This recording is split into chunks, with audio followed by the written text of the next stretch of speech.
Welcome everybody to the Give It Podcast, a podcast for blurs, for nerds. If you have a fandom, you are most certainly welcome here. Of course, I'm your host, the most Black Spartan, of course, with the guys to my left, your right, depending on your screen is flipped. Show Guy Joe and Tafari, guys. How you doing this evening? See, I told you he was contractually obligated to be here if anything Sonic related was coming up. I still need to binge the show eventually.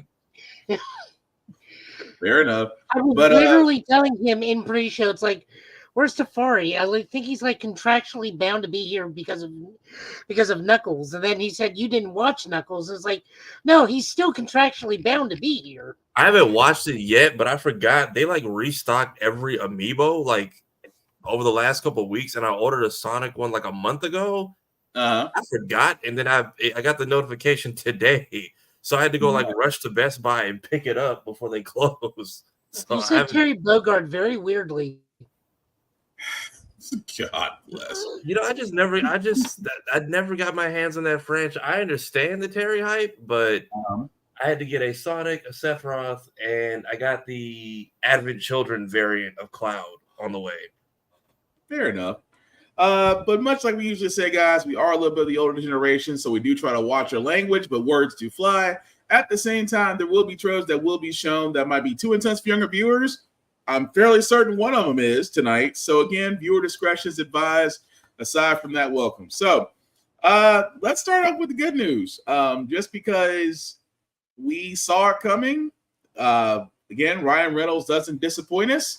Again, we are going to show the Deadpool and Wolverine trailer. I stress this very heavily. This is Deadpool and Wolverine. This trailer is definitely not for kids. I have said it. I feel I think we've covered all our legalities and things that you can't sit there and say we didn't warn you guys. But yes, let's talk about it. It is the Deadpool Wolverine trailer. I told you, you're not welcome here. You're not welcome anywhere. Now get the fuck out of my bar. Just give me one more drink and then I'll leave. Hi, Peanut. I'm gonna need you to come with me right now. Look, lady, I'm not interested. All right, well, I'm sort of on the tick-tick, so upsy daisy. Here we go.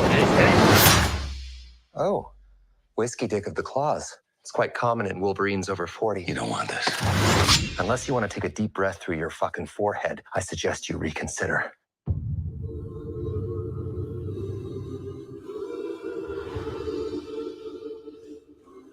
I'm about to lose everything that I've ever cared about. Not my fucking problem. Is that what you said when your world went to shit? Come again. This Wolverine let down his entire world.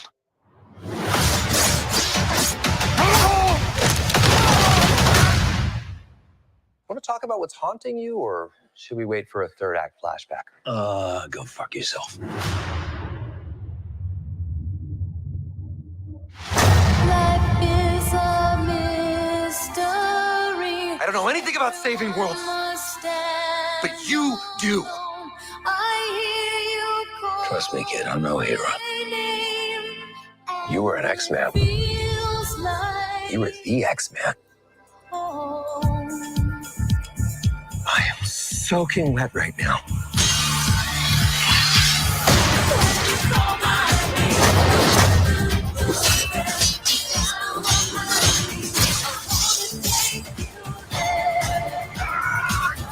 Boys are so silly. This is what I'm talking about. Big slow motion action sequence. Who knows if you live or die? Let's fucking go. Let's fucking go.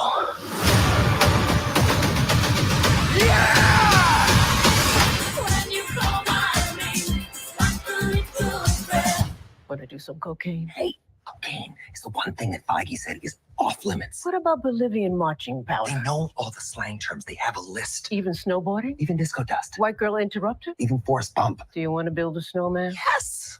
But I can't.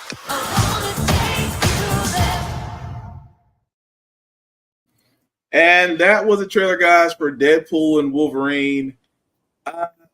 there is no other words I can sit there and say is that, well, Kevin Feige does have a line, and cocaine was the line. But no, I got aside it from word for it. that, It's called demonetized.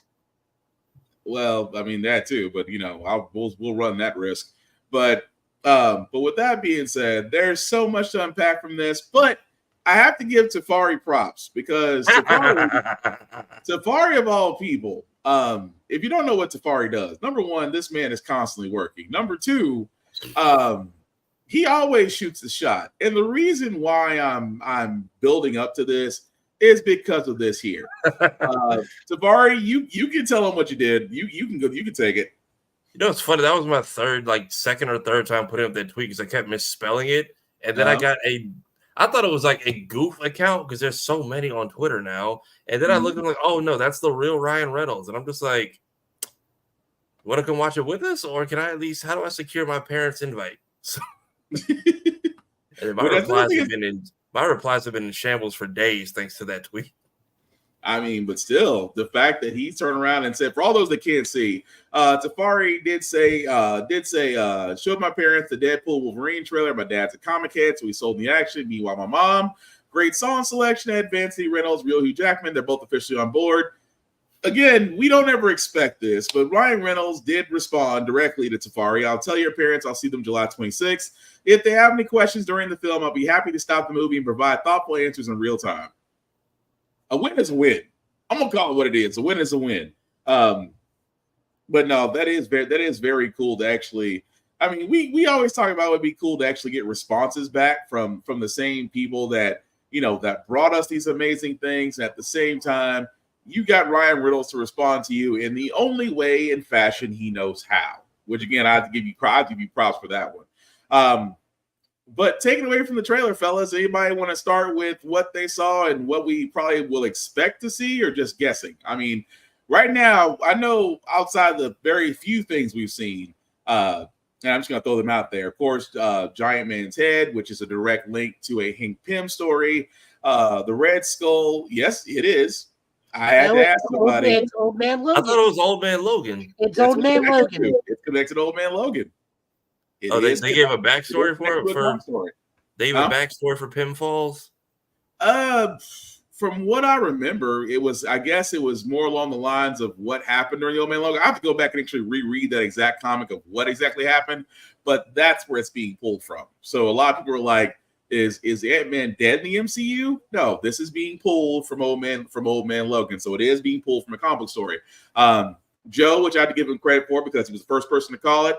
The fact that we did see Cassandra Nova, which looks like we will be seeing more of Professor X's family in this movie. And then there was the Doctor Strange portals, if you will. So this, a lot of people are speculating as far as, is this going to be linked to the other MCU movies? Or are we going to see other cameos? Because other actors, we've seen Halle Berry get thrown around. We've seen James Marsden get thrown around. We've seen, I forgot the woman that played Jean Grey in the Bryan Singer series. I forgot her name already. Jensen. Thank you. Their names have been thrown around. So the cameo list is still secretive because nothing is being confirmed. But aside from that, anybody else want to throw out what they've seen or what they theorize? They're still theorizing the Swifties come in as Dazzler. They've been in the press box together at a lot of NFL games. I mean, I'm not against it.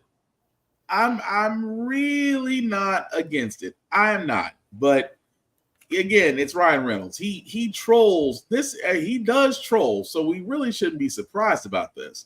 But I'm not against it if it is. I mean, think about it. This is the MCU, which technically anybody, they could say it's a Dazzler from a different multiverse. So I'm not against it. I could see Ryan Reynolds doing it. I can even see him bringing back Storm just for Halle Berry to sit there and go, "Why am I here?" I thought my contract obligation was done. Why am I here? He can even bring back James Marsden and sit there and say, "Well, of all the ways I've died in the first one, I guess I have to come back and redeem myself somehow." He can even go back and, as we joked on Blurred's Eye View just this past Tuesday, or Thursday, I'm sorry, we joked about every Sony movie possibly having a cameo, and Deadpool is going back and murdering every character. So it's possible. I mean, I'm not against it, but it'd be possible. But Joe, but anybody else? Because I'm looking forward to it just because of what is possible there. But again, is there anything else in that trailer that we're missing, guys? Rob Liefeld, what Rob Liefeld reference with Liefeld's Just Feed, which is hilarious on its own. The vehicles being from Captain America. Let me think. The fact that there's a red sash scene in one scene, which may be Elektra. Red energy pulse, which may be Wanda, or Mephisto confirmed. Joe, your audio went out. Yeah, your audio went out, Joe. Unplugged. Try again. Nope, you're still out. But while Joe's fixing that, let's see. What did Miss Final Max say? I love the bit about how they can't talk about cocaine. Yeah, that part was pretty funny. The fact that he talked about. I'm sorry, Joe. Try again. Did you say something? Yeah. Okay, there we go. Now you got it. Say what you're gonna say beforehand. Let me think. The vehicles being from Captain America 1, Red Skull's car, Captain America's bike, the Rob Liefeld foot store, which in itself is genius. A red sash blowing in the wind at one point during the forest scene may either mean Elektra, Jennifer Garner, Elektra specifically. Red energy bolt in the background, meaning possibly confirmed of Wanda, or a multiverse Wanda. That or Mephisto's confirmed. I truly believe he would roll into that role. Just to mess with us. Yeah. Oh, yeah. No. I'm sure there's going to be a scene. If we're in Old Man Logan world, God, we got better get ready for some Hulks. Some very poorly CGI'd Hulks. I just not thought about this. What's to keep him from doing Eric Bana's Hulk? There's nothing contractually obligating stopping him from using Eric Bana's Hulk. Probably Eric Bana because it's the Hulk based off his likeness. I mean, technically, Universal Studios has nothing to do with Marvel. I thought the rights expired on Hulk. Yeah, because nope. I mean, the rights Ivy says Hulk's done at the moment. Okay, I was gonna say I thought the rights expired. Bob Iger. Okay. I know something happened with the rights because it's on Disney Plus now. It wasn't at one point. Yeah, but I mean, let's be honest. It's possible. I mean, I would say it's possible if the rights were expired. I'd say it's open season. But as Joe said, if the rights have been expired, then they can't do it. But who knows? Who knows what they have done with Deadpool Wolverine? It's so under wraps right now that we're not even caring about the story. We're just trying to see how many cameos he can throw into this. I'm curious where they are. I'm curious where they are TVA wise, as far as between or after Loki seasons. This is after Loki because we do see the giant cloud again coming towards them in Old Man Logan. So I think this is after Loki. Okay, so we're seeing that cloud monster that they faced in Loki. I forgot what they called it. Elias, which makes me curious if we're going to see Renslayer or if this is what they described Elias to be, which was to be basically a cleanup crew before he was just put into the void. Apparently, he was just roaming the multiverse before Kang put the chains on him. Well, you know what's crazy? Renslayer, the last time we left her, is sitting outside of time. Yeah. So it's possible. He was getting ready to get eaten anyway, so... That's what everybody thinks because she didn't get eaten on screen, she might be like controlling him now, right? Which would be interesting, but no. I mean, just from the aspects of this, like I said, I'm expecting. Well, we're expecting. I mean, we expect from Deadpool movie over the top craziness, another Celine Dion number. We're expecting the whole nine because, again, it is from all intents and purposes. It looks like they're sticking with the rated R, which I'm glad. They haven't. Juggernaut's going to be in this. Yeah, I don't see why not. He didn't die. I mean, he didn't die in 2. He just got shocked the wrong way. But I mean, he still should make an appearance. I don't see why not. It'd be a waste to not have him and Cable in this after the last two movies, which apparently this is a third Deadpool film, but not Deadpool 3. Yes, more Wham. Wham actually got a bump in playing since Deadpool, by the way. So did Madonna, and like even Ryan Reynolds is like, look, Like a Prayer getting back on the charts is pure coincidence. We actually have nothing to do with it. Although what's so funny about that, he is, as Mr. Final Max did talk about more Wham. Wham wasn't, okay, let me take this back. Wham was known to previous generations before 1994. Everybody after that got introduced to it by Deadpool. So let me just point it out that way. Everybody's like, it's like, is this a new band? No, you're young and you're finding out about music previously. That's all it is. But no, Deadpool Wolverine just seems like it's going to be a great movie. Again, cannot wait until it finally comes out. Oh, it's going to be fun to watch. But some quick news, like I said, not a lot in the news circuit today, guys, but we got to talk about this because Joe brought this up about Tekken 8, and I'm starting to think this is the way. I'm hoping this is not the path for fighting games, but again, I'm concerned. What I'm talking about is, guys, for Tekken 8, the reviews right now are going to the negative part. And again, you're probably wondering what's going on. It's like, is it review bombing? Sort of. Because let's be honest, if somebody doesn't like something, of course, they'll try to bomb it to hell and say it's terrible, it's bad, it's trash, shouldn't play it. But there's other problems. They're seeing requests like characters like Elisa to get deleted from the game. Much of the complaints, as they said in the article, seem to be from the Tekken shop, where they're announcing premium content like costumes, accessories, things that were probably available before, having issues being locked now. The fact that if you want a certain costume or item, that you have to pay for it. And of course, this is the whole thing that we keep on saying about microtransactions. That yes, we get it, how fighting games are in the market fighting games. They're going in seasons now, which means that you are getting DLC, you are going to be getting characters as they're released. You're going to probably be getting annual or holiday themed costumes. You're probably going to be getting additional things as far as character customization. But with all these things that does come with it, unfortunately, transactions come with it as well. So, and Joe had said this way before, and I give Joe credit for this, because microtransactions can kill a game faster than anything about the game itself. Where if you basically nickel and dime your customers into buying things just to customize or to get characters or to get stages or to get access to things, which makes no sense after paying the initial $70 for it, people are going to stop playing it. So this is what's happening with Tekken 8 happening right now. I'd say yes, but Tafari, Joe, what do you guys think? That's not what is happening at all.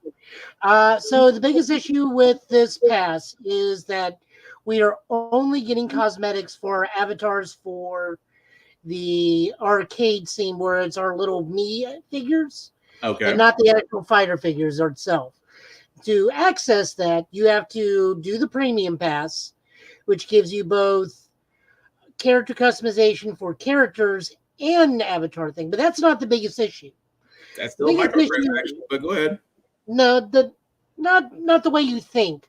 They have what's called the Street Fighter issue, where they cost, like, say you want the Tekken 3 Jin costume, that costs $4. Okay.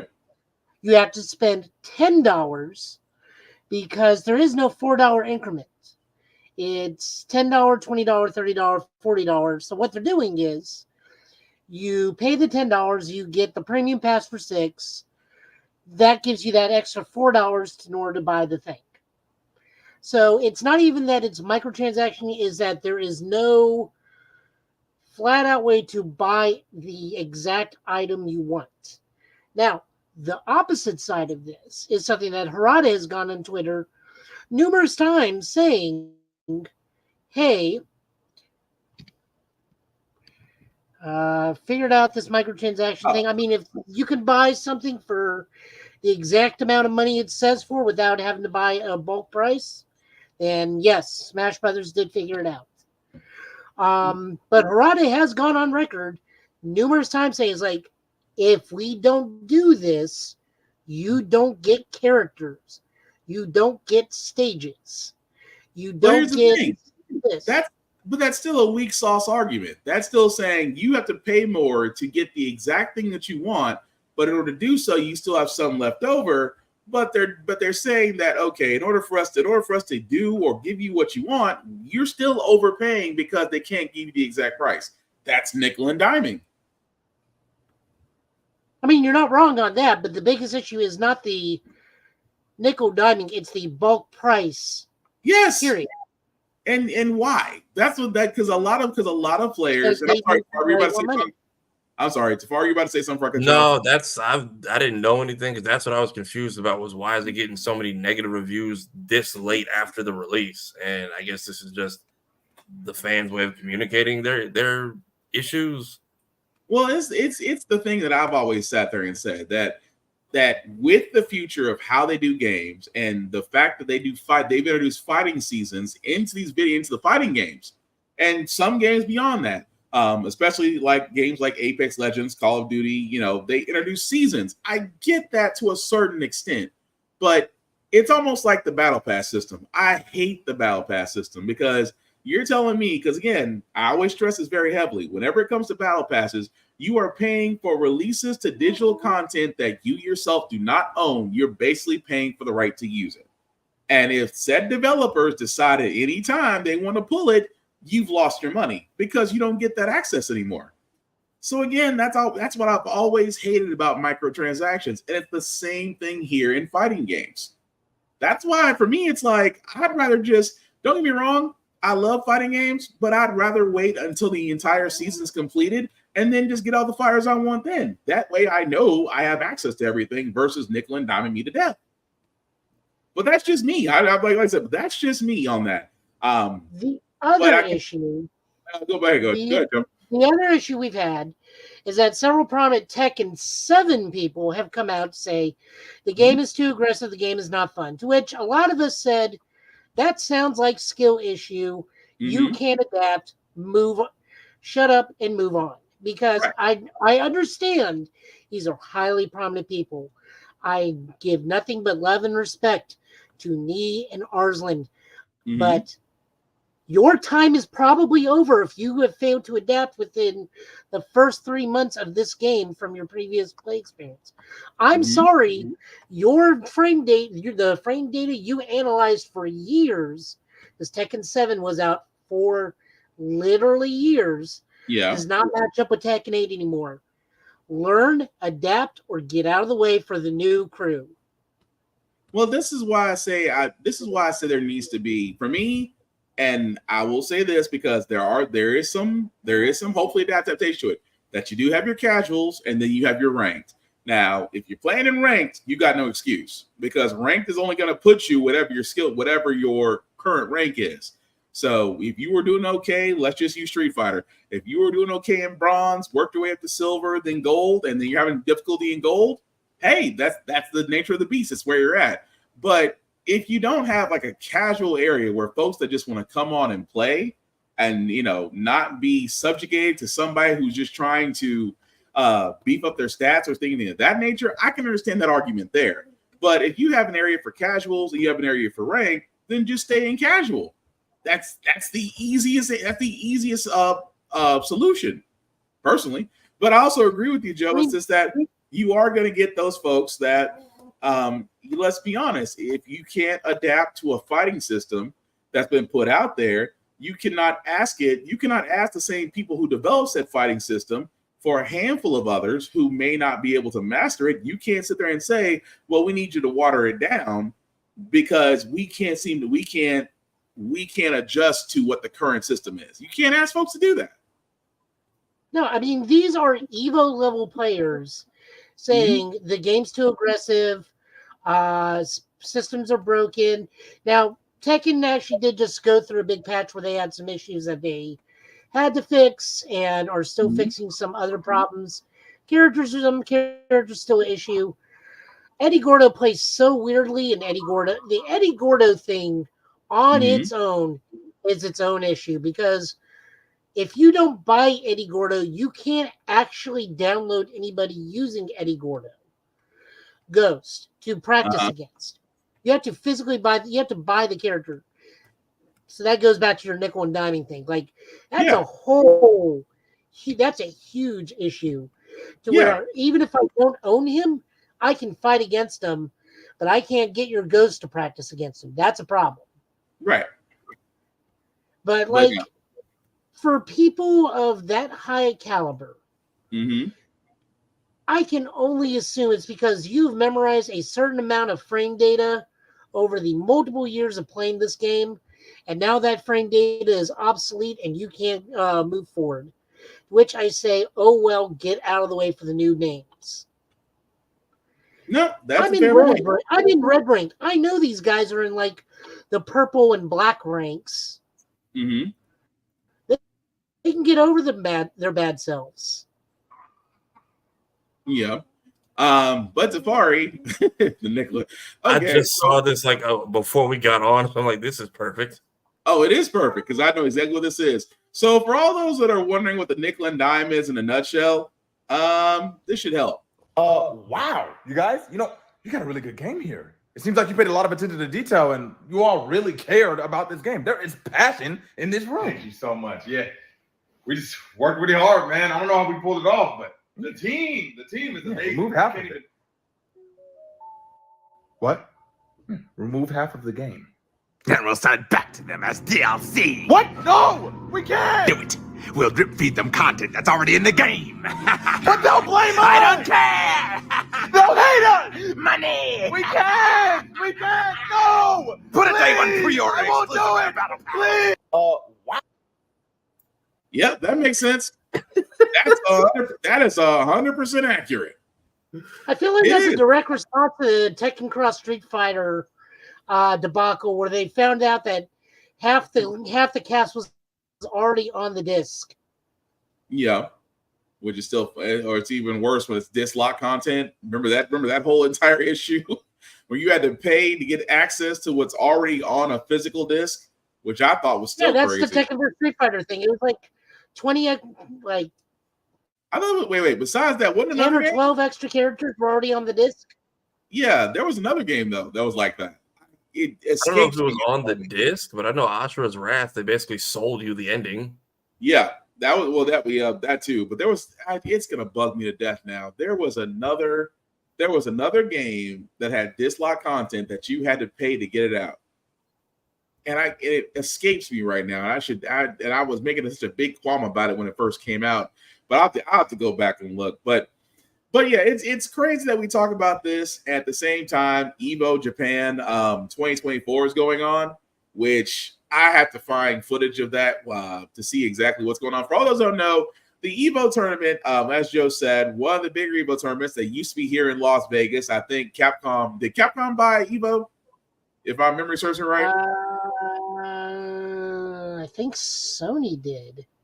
Sony or Capcom, because of issues with a certain individual that Evo kind of got shut down for a while, but then it got purchased. But anyway, I think it's Sony. It might be Sony. I might be thinking Sony, not Capcom. It might be Sony, to be honest with you. But with Evo going on in Japan, like right now, because Japan's a day ahead of us, they're much like things that happen in Evo. They usually turn around.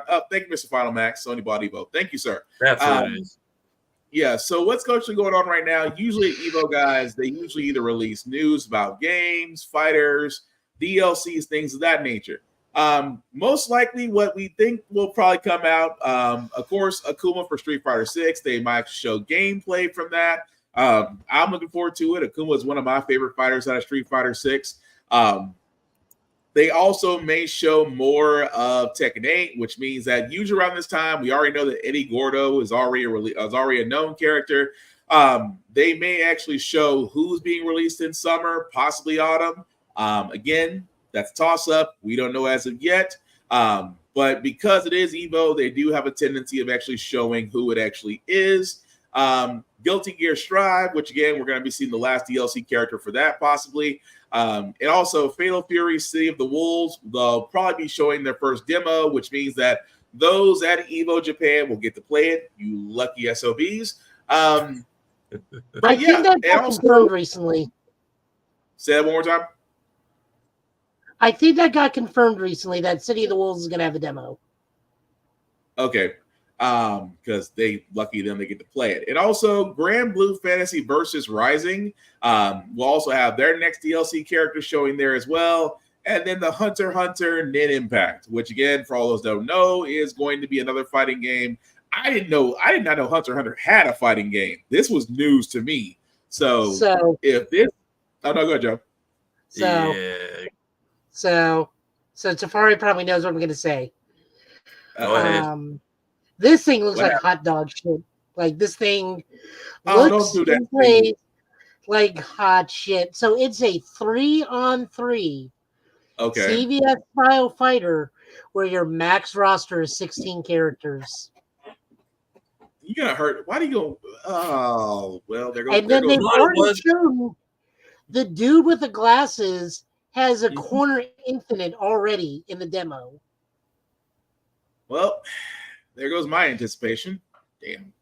And you know that bizarre flung state from CVS, that zombie state looking like this?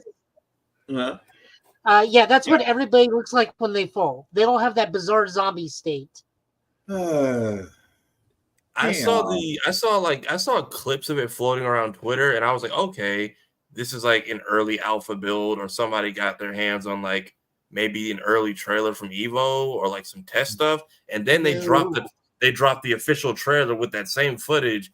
And all my friends who are big fighters are just like, it looks like you guys tried to make another Storm clone and backed out last second, and then made it like a 2D fighter and didn't fix the frame rates at all. So that's not even alpha footage. That's what they're going with.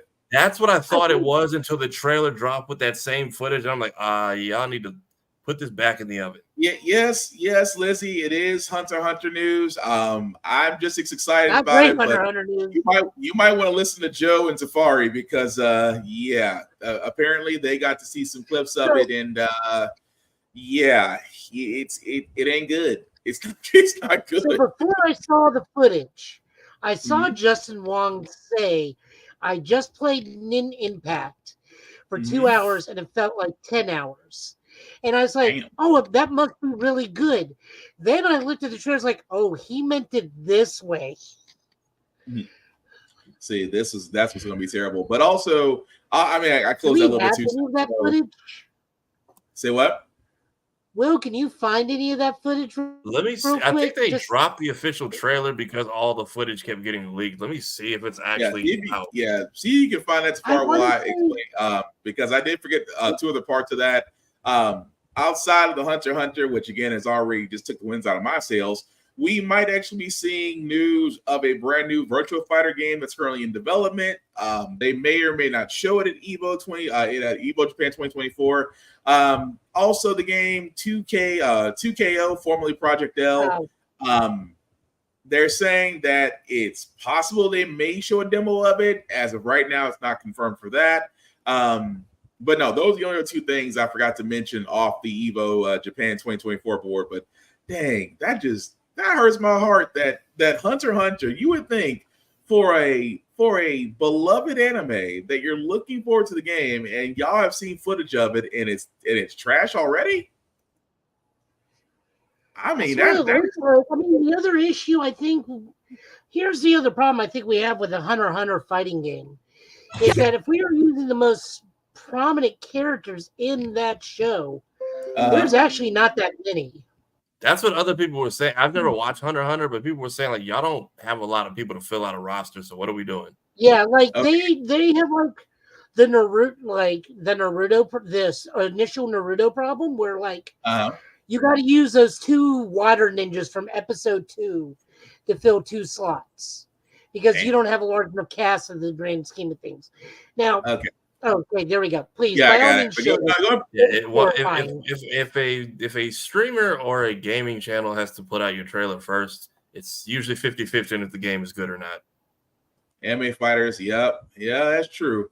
All right, let's see what this looks like. Storm was golden for a time because I'd never finished the Naruto anime because they were just taking too long with the fillers, and Storm 3 and 4 were great. Interestingly enough, I actually have, before we start this and what Tafari was Yeah, saying, good. I actually read an article that came out last month that did the math. Mhm. So, combining Naruto, Shippuden, and Boruto, it is officially confirmed that half of that franchise, literally 50% based out of all statistical episodes, that series is that franchise is 50% filler. Huh. Because I'm Naruto, so glad we moved to see original Naruto is 40%. Shippuden is 41%, and then Boruto is 80%. So you add it all up and then divide by 3.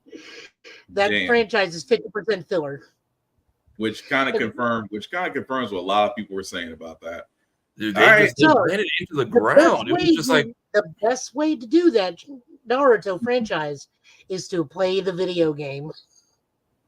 Wow. I mean, you wouldn't be wrong. I picked up at like the perfect time because Toonami was like a phantom at the time, and Disney XD Disney aired it for like 5 episodes and threw it away. So I picked up Storm 2 because I finished original Naruto, and right where Storm 2 left off is where the show was. So I finished the Pain arc. Then they back into filler hell with this infinite training arc for the war, and then Storm 3 drops. I'm like, I might as well just play this. And then while waiting for the anime to finish, Storm 4 and the manga finished. I'm like, I might as well I know where I left off too. There's 500 episodes. I stopped I got to 270. We were in the middle of a war, and then out of nowhere, we were back in the village, and Sakura had amnesia with the village. I'm like, we can't even. I don't mind the fillers that are like in the actual battle scenes, like the one filler I do like is I actually wondered when they pulled up all the rejects that they tried to revive, because when he went grave robbing, he kept grabbing the wrong corpse, and some of those people kept finding their family members on the battlefield. I was like, what are the odds? That filler was okay, because then the next day, Madara happened. So I was like, cool, we got the silly stuff. And then we're going to adapt 50 different novels in this stretch into 500 episodes. I can tell you exactly where I stopped in Shippuden is where Rock Lee took him on the training exercise, and it turns out they went to a manure farm to literally shovel shit. Nice. Okay. Was that like first half or second half? I remember that. I think that was the first half. Jesus. Good God. Let me just see how bad this trailer is. Roll the horrifying footage. Yep, because y'all kind of killed my hope, so let's see how bad it is.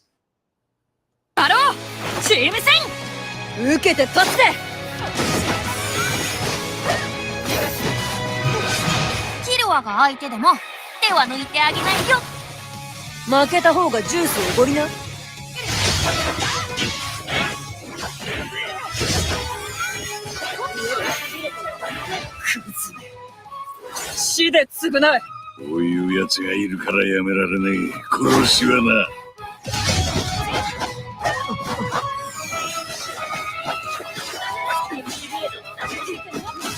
試験の時からあなたとは戦ってみたかったんだ。やる気十分といったところかの。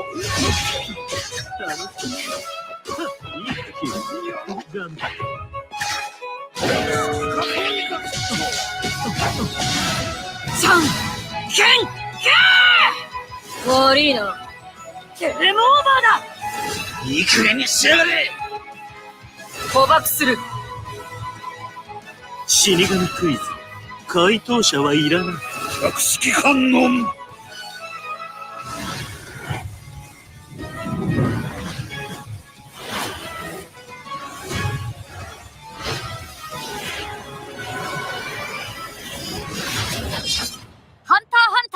年インパクト。 Okay. Sorry, I agree. Who uploaded this? This was from DBZ Zanto. Yeah, be happy it wasn't PS360 HD too, because that dude will get your game nuked if it's not nice. I'm just gonna be honest. I see why y'all said what y'all said now.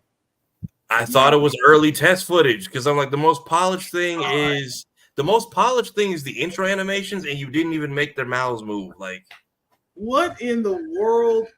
What so engine? Yes, no, Kingdom Hearts. I saw this on Maximilian Dude. Mm-hmm. Yeah, I saw this on Maximilian Dude where he was showing the dudes The dude with the glasses. I don't know anybody in Hunter x Hunter, guys. I will just, tell you exactly where I jumped off that just, series. Was where they were trying to cook the giant boars. I'm like, I'm done. So, like, if the dude with glasses corner infinite combos where Max was showing this stuff, and he's just like, there are problems. I just outside of the fact of what they were looking, it looks like the engine they were using from Street Fighter Alpha. That's what I'm like. No, it looked like MVC2 stuff. Like that old dude with the golden thing. That's just Gambit's like card thing. The clown dude. Also I'm had sure Gambit's... someone's gonna pull a whole side by side of different fighting games that this engine is pulling from. But it's just I don't do fighters much in general, but that for it to stand out to me as not being appealing, it's a problem. Kingdom Hearts, at least in the PS2, gave them lip flaps. They cut so many corners in anime games or add in so much weird, unnecessary censorship. And then some. But I'm just, all I can sit there and say is, dang. I mean, you had enough time and better graphics and animation. It should be more polished. I mean, Naruto Storm Generations looks 10 times better than that does. But just, dang. Did anybody play Storm Generations? Because I know once they had the AI controversy, I was like, that's the newest one that came out, right? Yeah. No. It's I don't think Storm Generations. It's Storm Generations and something else. I think so because there was Naruto. There was New Generation Impact, Boruto New Generation Impact or something. There you go. Naruto X Boruto Ultimate Ninja Storm Impact. Yeah. That's Ultimate Ninja Storm Connections is the last one.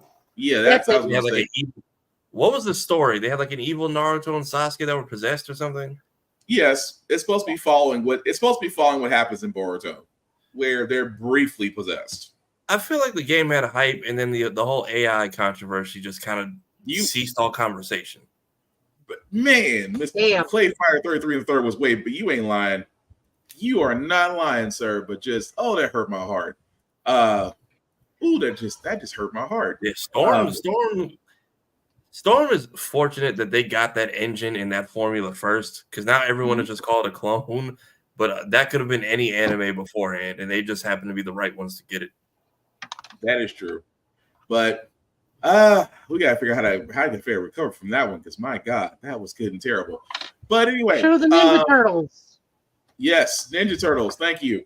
So, of course, with Teenage Mutant Turtles: Mutant Mayhem being successful, they are coming out with a series called Tales of the Teenage Mutant Ninja Turtles.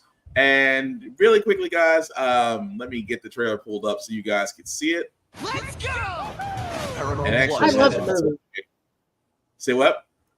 Said I love the movie. Okay, so here's a teaser trailer for it. Let's go! Paramount Plus has all things turtles. You ratted us out. Hey, don't use that word that way. And this summer, stream the new series Tales of the Teenage Mutant Ninja Turtles. I got this. Never mind, I don't got this. Guys! Catch Tales of the Teenage Mutant Ninja Turtles with your family. I need new butts to kick. Dude, you shouldn't be so aggro. Streaming this summer only on Paramount Plus. And I'm not against that, just because TMNT Mutant Mayhem was really good. I have to ask my New Yorker friends, like Room Full of Blurs. I have to ask her because there were certain parts in the movie where it's like, of course, they're New Yorkers, they're teenagers. They were saying some things that I felt like that's a little much. So I had to ask the people. I had to ask the natives. Did they get this right, or did they tick y'all off? But Again, I have to ask that question because, with Teenage Mutant Ninja Turtles coming out, it looks like they're coming out with a series. I'm all for it just because I'm actually waiting for the next movie. But I wouldn't mind the series on Nickelodeon. But what do you guys think? I love how Paramount is just getting these franchises that do so well. Meanwhile, they're like burying their own content in the ground because what is it? I think they completely just deleted the Rugrats reboot. That's nowhere to be found now. iCarly's gone. Which was highly requested. I don't know why that died. I think Quiet on the Set 86 those things. Well, this was before that even came out. Like before the even first trip. A lot of people just woke up one day and Rugrats was nowhere to be found. Huh. Wow. Then Harley got killed. I don't think anybody watched the Zoe 101 follow-up. Meanwhile, TMNT and Sonic are just thriving. Yeah, I mean, well, that's what I was gonna say. I was gonna say due to that series, but since it was beforehand, I mean, Sonic, as far as its 3 movies, have done fine, and it kind of leads into what I was about to go into next. But Joe, any thoughts on the Tales of Teenage Mutant Ninja Turtles before we move on to Knuckles? I mean, we had a very brief snippet of it. I very much enjoyed the movie. It was one of those. I wasn't quite on board with the way some of them sounded, but the more I watched it, the better it got. So, I mean, I'm all down for it. I mean, Rise was one of those ones we also dismissed, and then we started everybody watches like, oh no, this is like watching a Studio Mappa show. We need to keep, or a Studio Trigger anime. We need to keep watching this. And animation is so good. Yeah. Which I agree to as well. I think some of the movie cast are not coming back for this. I think they have like people like I know Io Ataberry, I think, is playing April for this. And I think people are keeping their roles in the movies. They just couldn't come back for the show. But I'm curious to see, because we haven't really done a young series where they're just out in the open. Like the 03 series did it, but they had to go like 100 years into the future or something crazy like that. So I mean, it makes sense. But no, I'm all for it. Like I said, I can't really see any downside with this. Seth Rogen and company have really figured out a nice little formula. So I'm looking forward to seeing what they do with the television series and the next movie. But like Tafari said, Paramount seems to be sticking with a few things. This is going to be brief because, again, for all those we've been saying, the series Knuckles on Paramount Plus did come out today. All 6 episodes are out there for your viewing pleasure. I watched a few episodes. I can tell you this, guys. It is a nice in-between. It is a nice in-between between Sonic 3 and then, between Sonic 2 and Sonic 3, which, if you haven't known by now, Sonic 3 will include Shadow the Hedgehog, so we'll see how that goes. But this series that they have, the short series with Knuckles and with Wade, it is fun. It's entertaining. I'm not going to say anything past that because, yes, it does tie into Sonic 3. So I'm just leaving it at that. I'm leaving it at that just because it is now out on Paramount Plus. Definitely watch all 6 episodes. You'll understand why I'm stopping short of what I really want to say about this, just because it does lead into 3. But guys, I know Tafari, you haven't had a chance to watch Knuckles. Joe, did you? Yeah, I watched all of it this morning. Okay. Just what are your impressions of it? A lot of fun with it. There's a small Easter egg that definitely connects us to Sonic 3. Great time with it. I still can't tell if one character is Christopher Lloyd or not. There's a musical episode, which is like really, the best thing ever. Rage Daddy Forever. Really, Kira? Oh, she's talking about Shadow.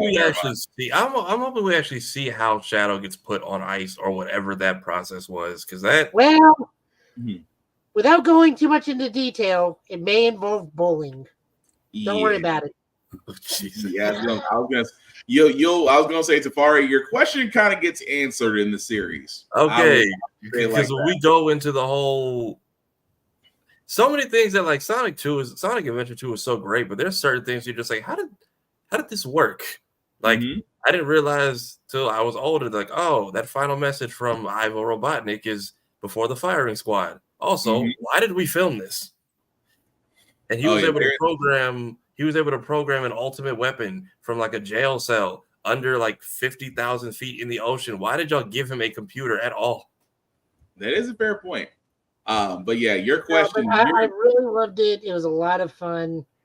Like I said, I still got to figure out if Christopher Lloyd is in this or not. Just because it was like the way someone sounded, it's like I can't tell if that's Christopher Lloyd. It was throwing you off. It threw me off for a little while too. I still haven't got to answer that question, but for all those that are wondering, it is definitely Knuckles on Paramount Plus. Definitely worth watching. Again, it's 6 episodes. Each episode is 30 minutes. Trust me, I wanted an hour. Yeah, you'll knock it out. You'll knock it Okay, out. okay. Yeah, I can get through this tonight. Then I was hoping for 6 hours, but I'll take it. You'll take knock this it in a out. physical release because Paramount, y'all can't be trusted. I'm sorry. Oh, and also Joe, because Joe's the only person that got to see Netflix City Hunter. Really quickly, your impressions of that, because that's on my watch list tonight as well. As with the 2 Very thumbs good, up. very entertaining. Everybody was casted perfectly. Everybody was casted perfectly. It's very briefly, somewhat of season 1, kind of condensed. They do have some mild liberties taken, but they actually went to the creator and asked, "Hey, can we do this?" And he was like, "Fine." The main actor is a huge City Hunter fan. If you look him up, he shows his like room of City Hunter merch. It's like I'm going to do everything in my power to do this correctly, and it shows. I was very much happy with how this turned out. Nice. Okay. Well, I know I usually say this on Blurred's Eye View, but I also say it here because there's no other way I could sit there and say this. But whenever you see this picture pop up, you immediately think grief counseling session needs to happen. Again, we are going to talk about X-Men Episode 7, Bright Eyes, that did release. I'm going to stress this very heavily. If you have not seen X-Men 97 Episode 7, we are going to go into detail about it. If you do not want to know, we're not asking you to change the channel, but you might want to mute us until Safari gives you the okay sign that you can unmute it and get back to your listening program. So 3, 2, 1. That being said, Bright Eyes. Again, I feel like we got the. Should we show the Maximilian reaction first, Joe, before we go into it? So the reason we're looking at this is because the FGC community celebrated this episode because there are 2. Dude, they sent me down a rabbit yet, hole today. They sent me down a rabbit hole I didn't know I needed till today, and I ended up in like a Thundercat subreddit this morning. But go ahead, Joe. My bad. Yeah, ahead, so Joe. there are 2 nods to the fighting game community in this. We do get Rogue's dive kick from X-Men vs. Street Fighter, and even though he was introduced previously in old school X-Men, they made Gambit's brother Bobby look very familiar to a very famous streamer. Yep, they did. Although I guess the best reaction I can give to Episode 7 is basically this. That's that right there. Maximilian Doll, for all those that don't know, but this particular shot explains Episode 7 in such a way that without words, you can tell it is going to be a grief counseling session. Needless to say, Rogue decided to take matters in their own hands and not one mutant stopped her. At the same time, we find out who is really behind the strings on all this, which did lead to a lot of people typing in their Google searches on who bested who Basket was. Which again, it is completely okay. I laughed so hard at that. Which again, for all those, we're not knocking you because again, Bastion is a very, very, very old X-Men character. I mean, he's basically in literally the early 60s. So again, for to be that far back, it is completely okay. It was completely okay to not to know who he was at the end of the show. But now that you do know, and the fact that Sinister is pretty much his puppet in all this. What do we think, guys? Now that we know really the person that's pulling the strings behind all this. But wait, Joe. Well, Bastion first appeared in 96. Was it 96? Are you sure? 96. I think you're thinking of the normal human-sized Sentinels, which were the original Sentinel models. I thought his character was 60s though. No, he first appeared in Operation Zero Tolerance. I don't know why I'm thinking older. I could have sworn it was. I'll have to think. We'll figure that out later. But anyway, I could have sworn it was 60s, but I can stand corrected. But again, your guys' opinions on episode 7, because the first thing I'm going to ask is, did anybody feel bad for what Rogue did? No.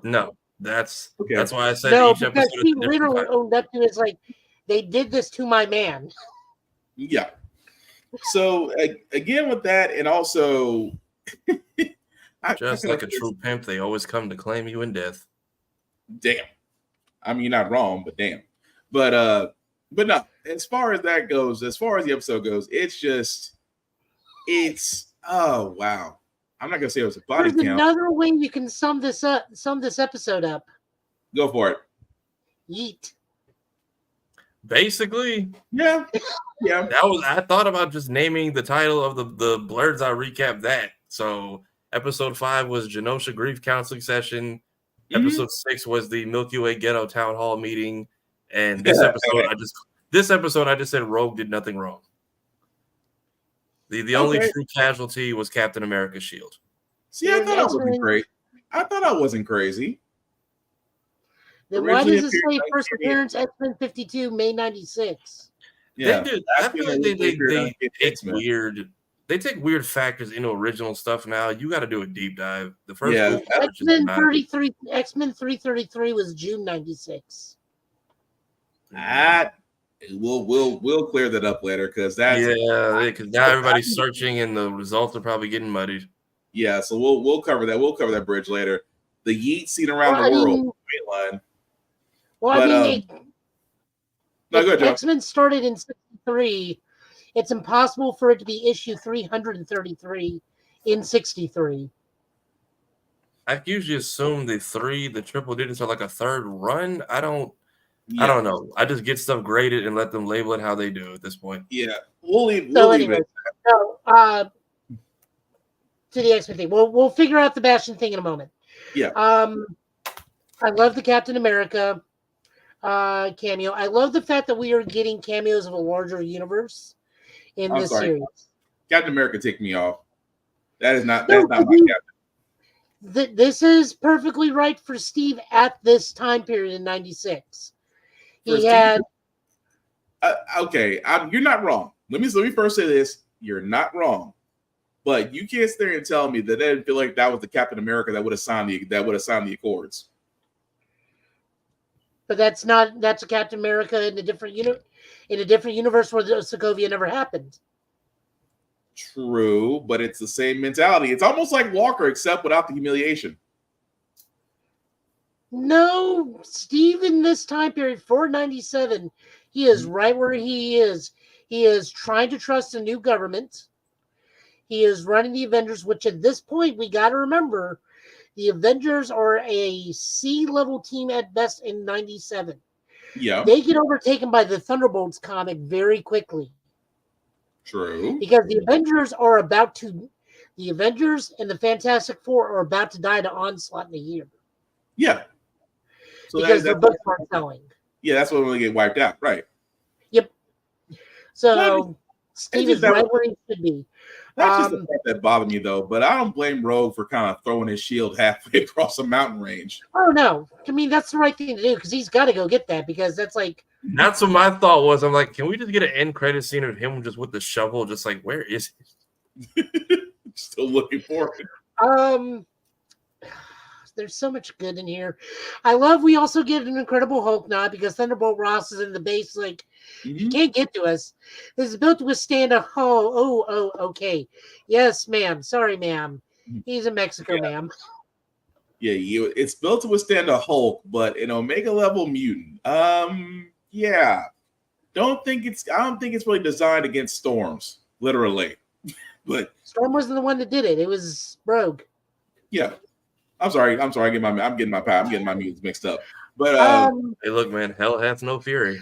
So that is true. The other thing that we got told by the ousted showrunner is that we need to go back and watch everything because Bastion is in every episode except for episode 3. Yeah, there's Waldo. Somewhere. And hence we also said to prepare for what's coming in the future, we need to go watch Measure of a Man Part 1 and 2 from the old school Season 4 X-Men, which is where future Wolverine, Rogue, or future Wolverine, Storm, and Bishop go try and track down Charles Xavier Young.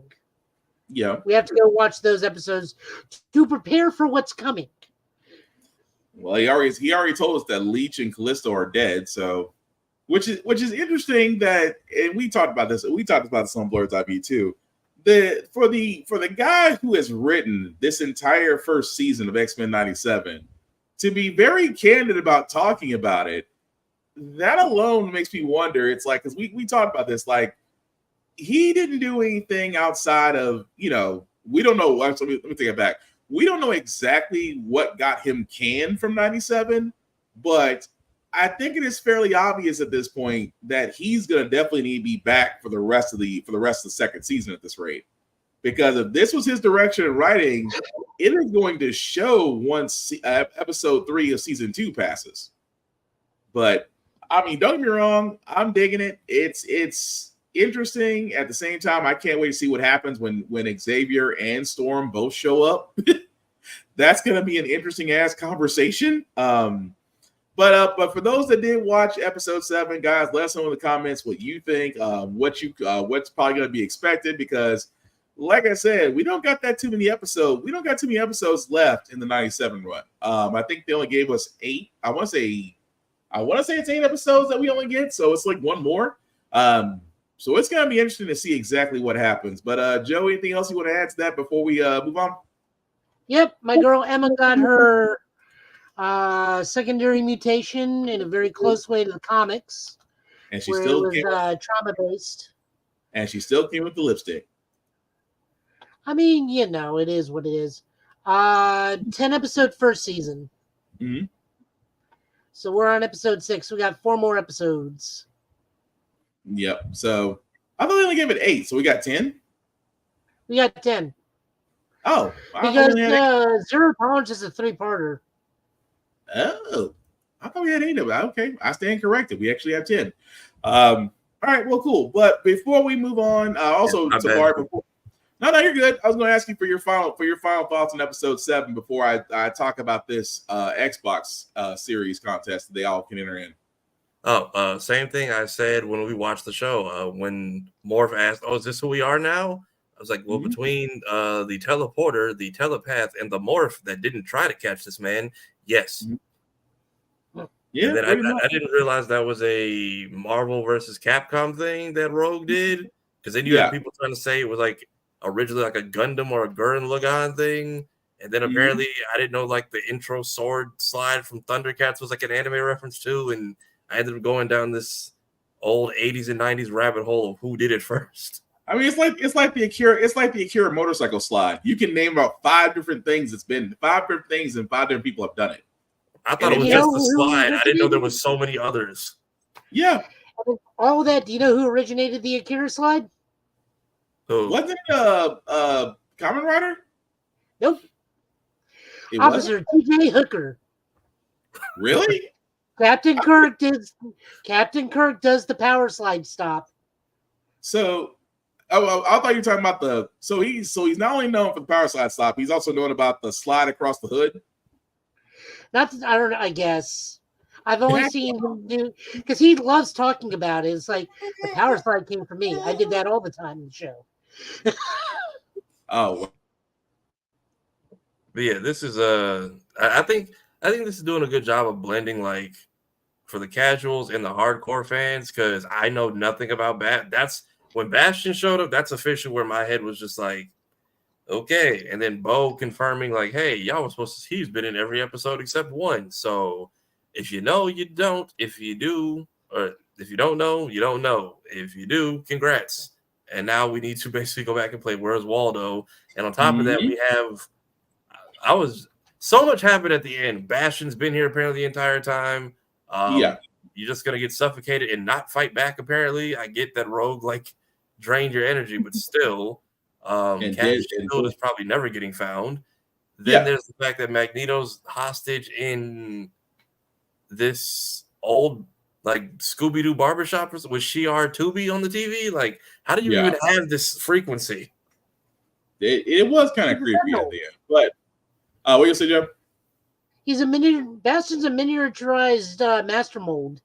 I mean, he basically is like this weird combination of Nimrod technology with the Master Mold technology condensed to a human form. He is that advanced. I did catch the Nimrod like quick flash when Rogue took his memory. I was like, okay, I remember He's this like character. a precursor to Nimrod. Yeah. Which is kind of funny because you see Nimrod in the intro from the first episode. You literally see him. I was like, I sit there and saw him like, oh, so Nimrod or Nimrod or pre-Nimrod is going to wind up showing. But and then apparently we need to watch, I forget which episode he said, the one where Wolverine and Rogue are like married in the distant future. Apparently we need to Measure of a Man, I think is what it's called. Yes, we need to rewatch Measure of a Man before next week, according to Bo. Yeah. Part 1 and Part 2. But while we're on the subject of X-Men, guys, I did want to point this out because this has been making the rounds. This right here, an Xbox Series X that is wrapped in an X-Men comic, along with Xbox custom controllers.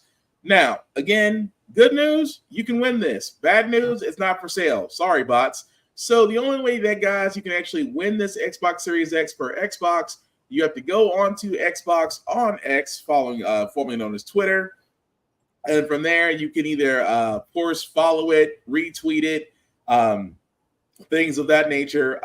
They pretty much said that this is going to be a one and only. So if you are interested in trying to win said Xbox Series X, or if you're like Cleo Thomas, you're going to try to figure out how you're going to buy it. Shout out to Cleo Thomas. That man is on a mission to try to see if he can find this. But definitely go to Xbox on X, follow the rules there, and pretty much good luck. Because, again, it's a one-off. So I'm going to be honest with you guys. If you win it, please don't go on eBay and resell it. That's what bots do. I've won a couple one-offs already. So if my history serves me minor correct, correction, we need to watch One Man's Worth. Oh, okay. One Man's Worth. Got it.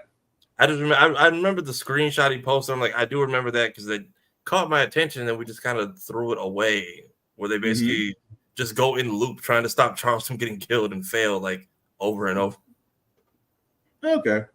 Well, the last bit of news we got, guys, because again, like we said, slow news week. It happens. Before we get to our comic pulls, is this one is, I feel sorry because this is going to hit one of our friends, Shadow, pretty hard.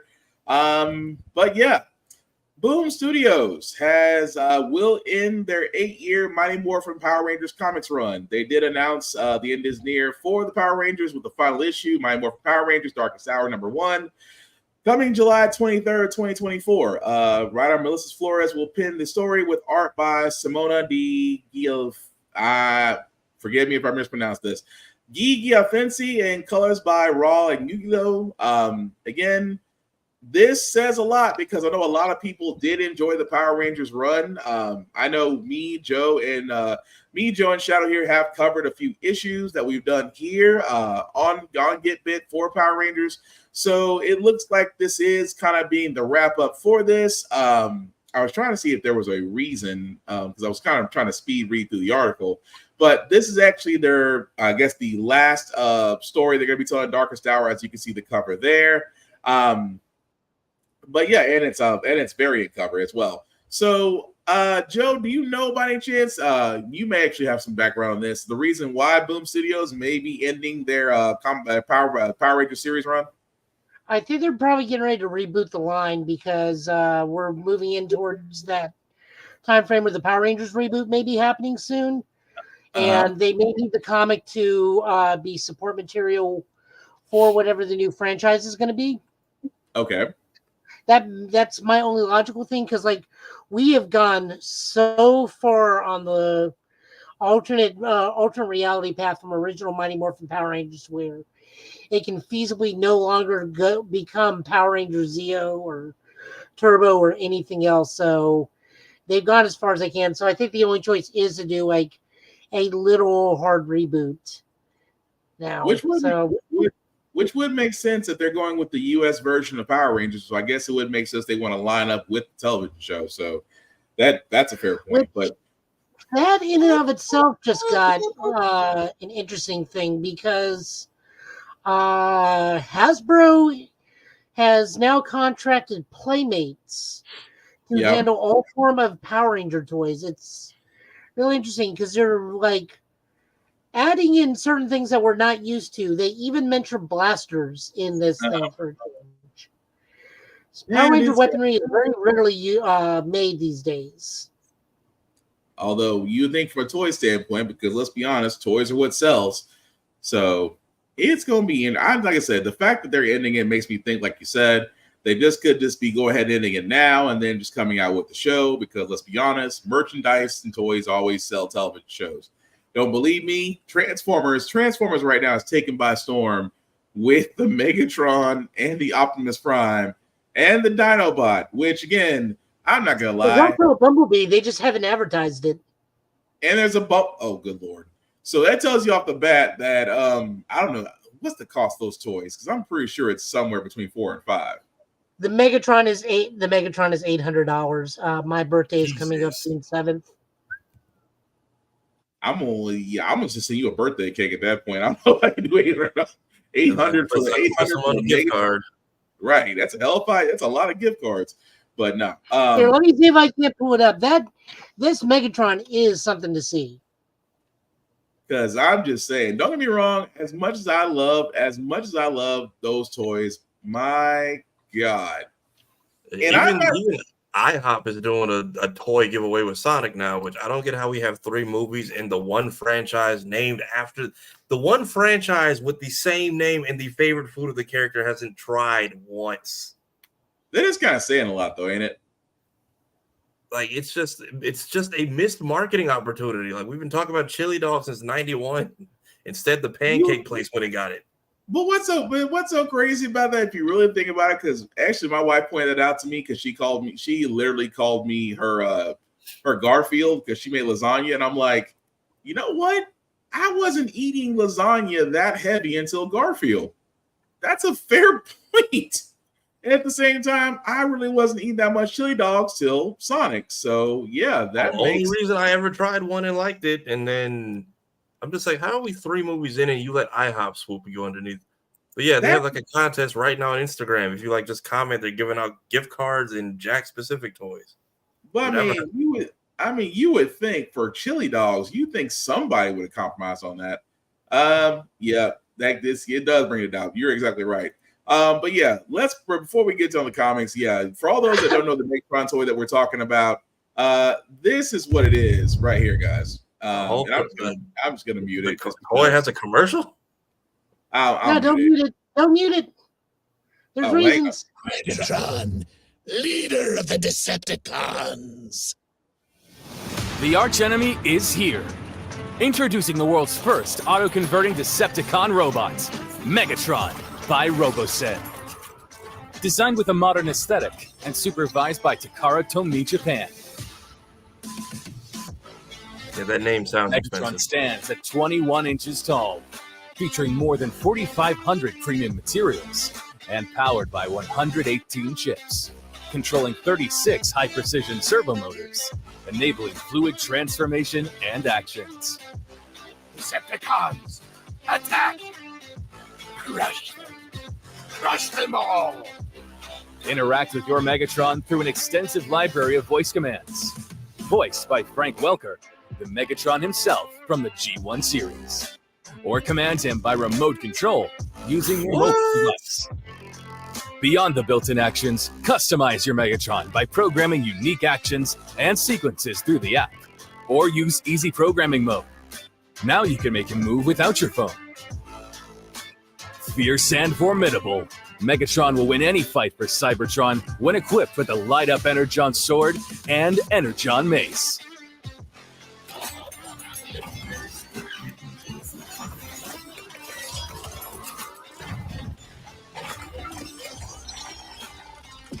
Featuring individual controlled track treads, enabling the tank to perform pivot turns, mimicking real tank movements.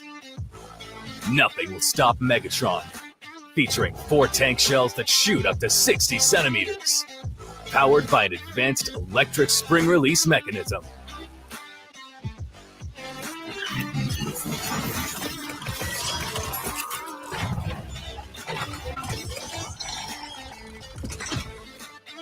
Featuring 2 touch sense zones, providing emotional action feedback when interacted with.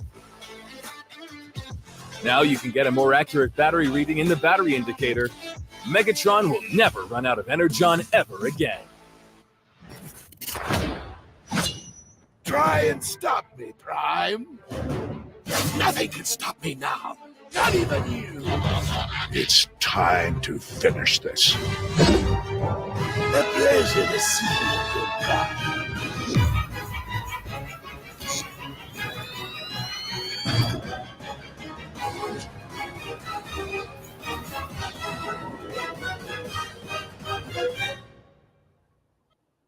Megatron G1 Flagship Edition by RoboSen. Order now. All I can say is wow. I mean, you get your money's worth at least, because you know what? If you're someone who does stop motion animation or like stuff like that, this would be perfect for you. Yeah. It is giving small soldiers, though. Like, this is how you get small soldiers. So I'm waiting for Scott. I see about this is that if you have an Optimus Prime and a Megatron, it reenacts the scene from the 86 movie. Jesus. So basically, don't let your toys be in together, or it's just Andy's room and no one's around. Pretty much. Oh, no. You just get to traumatize your child by letting Optimus Prime die again in front of them. Jesus. Also, guys, Tafari did point this out as well. If you do go to IHOP on Instagram, like he's talking about, that they are giving away a bundle of Jack-specific toys along with limited edition gift cards. So in order to log in, in order to actually be entered in, you'll definitely go to IHOP on Instagram. Like it says before, comment below which Sonic character you would share an IHOP meal with for a chance at 15 prize packs. As you can see there, the gift cards and the figurines with Shadow, Knuckles, Sonic, Tails, and I forgot her name that freaking fast. Amy, thank you. So it definitely is interesting there, guys. If you want more, Amy Rose is what he said. Oh, thank you guys. But yeah, if you do enter in these contests, like I said, if you enter in the Xbox One, definitely look up on X for Xbox Series. Of course, for IHOP, for Sonic, definitely go to IHOP on Instagram for that. But yeah, I'm sorry, the whole stop measure thing with Megatron and Optimus is still in the back of my head. And yet, once they pulled out the phone with the app and the controlled motion, I was like, okay, that's where the price points came in. I mean, for $800, it better have something. I mean, goodness gracious, trauma hits for everyone. I'm just saying, if that Megatron picks up on the wrong Wi-Fi, you're just gonna hear all Gorgonite scum must die. And yeah, that's a little bit scary if it actually did happen. But if you want to toys though, IHOP. I mean, yeah, the safe toys are at IHOP. Apparently, Robeson just sat there and said, "Bubba, we're just gonna put Skynet in every house." But with that being said, guys, we are going to move on to our comment pool. I'm sorry, go ahead. If he becomes sentient, I have no problem following his commands. I believe in peace. Remember, Megatron is a freedom fighter in the grand scheme of things. Yeah, but his employee reviews are going to leave a lot to be desired upon, sir. I'm just saying. Ask he gets better. He gets better. He gets better. You know, that Xbox though, I need that in my life. I needed to replace my one-off Dragon Ball Xbox that I got from Rest in Peace Funimation. I'll let you have that ride. That's gonna be a fight and a half for one of a kind. But let's go ahead and move on to our comic pools. But before we do get to our comic pool, guys, we do always want to show support to Rick's Comic City. Of course, Nashville's number one place for comic book stores. For comic books, for mangas, for collectibles, graphic novels, you name it in the world of pop culture, they have it. Definitely check out their 2 locations in Nashville and Clarksville, Tennessee, as well as their website at rickscomiccity.com. Again, that is the place to go in Nashville. If you are not in the Nashville area, or Middle Tennessee area, I should say, please support your local comic stores, support your local libraries, because again, guys, these are the places to where you can actually get not only your comics, your manga, things of that nature, you get the experience. I get it. Amazon is easy. Barnes and Noble is easy. Any place that has a Starbucks in it is easy. I get it. I understand it. But it's just something about going into a library, something about going into a comic book store to where you actually get the experience that you will never forget. And of those, if you bring kids of younger age who have never been inside of a library, who have never been inside of a comic book store, can experience that same wonderment, that excitement that you had also when you were as a kid. And kids, we here at Get Bit have always said this and will continue to say this: read the banned books. We cannot tell you guys enough that even though a lot of y'all might not be young enough to understand this right now, but there are certain books that are being put out of your range for no other reason than just sheer stupidity. So what me and Joe and Tafari always say here, guys, is read the banned books, because there's something in there that you should know that'll help you out in the long run that they don't want you to know, but definitely read the banned books. You'll be better for it. So again, guys, support your local comic book stores, support your local libraries. If you are in the Middle Tennessee area, definitely support Rick's Comic City. So with that being said, Joe, I see you got the comics queued up, sir. So whenever you're ready.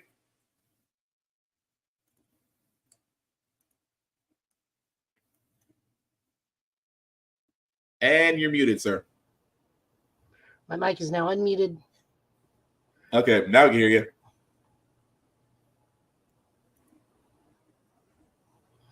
This is Action Comics 1064. This is written by Josh Williamson. Drawn by Rafael Sandoval with colors by Alejandro Sanchez.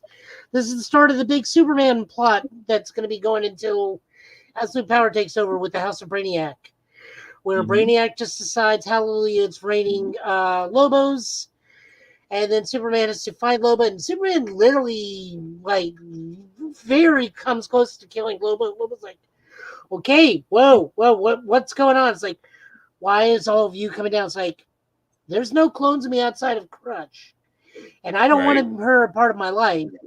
What are you talking about? And then he's like, oh, it's this dude. This is the dude I modeled myself after I nuked my entire planet. He survived.